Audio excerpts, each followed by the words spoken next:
So yeah, because you said when you found that fossil, it was all broken up. It wasn't put together. When they are done scanning it, do they try to put it back together, or is it kind of preserved, or what happens So with the original it's fossil? we don't mess with the fossil at all. Like it stays in the box, and that's how we scan it. And so Oh, really? yeah, so there is the cool thing about it is there's no damage to the actual fossil when you're doing something like that.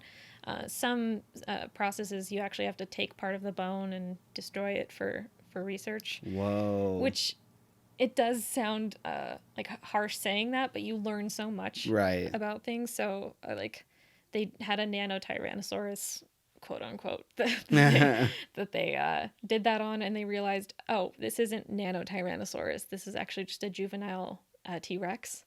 So, Right. and they found that out because of being able to scan the bone, or not the scan, but the bone, but test the bone and see Oh, how like gotcha. the density and all of that. But Right. So where is it common? Do you know where they are finding these bones or digging up these bones? Is there just like areas, or they just kind yeah, so certain areas of the world are like at a different layer in the fossil record.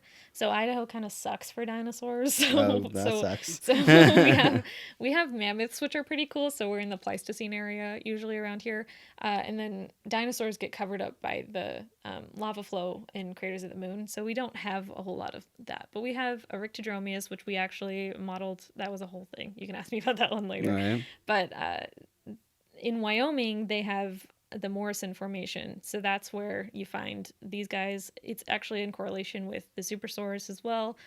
Utah has all kinds of good fossils. Like I really want to work at their museum because they've Wow. got such good formations and stuff out there. That's incredible. Have you ever been out fossil hunting? A couple of times I went to Wyoming to, oh my gosh, the Green River Formation. So we were actually looking for fish fossils. Oh, cool. I found a couple of them, but I ended up just giving them away. It's like, here you go. Yeah. That's awesome. That's kind of wild too. Mm-hmm. So, is it universities that tend to go fossil hunting and 3D printing, or is there like actually programs So above there's a, university museum level?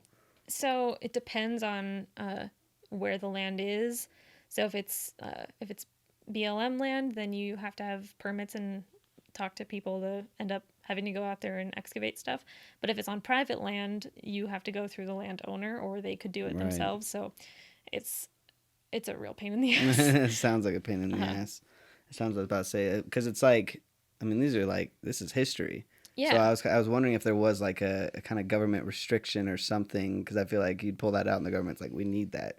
Sorry, Mm-hmm. like, is there anything like that, or if you find it, you keep it type thing? So some people, I can't remember the area, the place, or any of this, but I've heard the stories of it. This dude found a T Rex, and he has it in his private collection, and he's trying to sell it. But if things are sold or they're in a private collection, the greater of the paleontology community have agreed for some reason that those then can't be studied for science, which is idiotic to Yeah, me. that's weird. Wouldn't you sell it to a scientist or something? You could, but museums don't have the money to usually Oh, I buy guess that's those. true, huh? So one cool thing, there's Archaeopteryx, which is a transitionary dinosaur from dinosaurs to birds, and there's I think five of them in the world.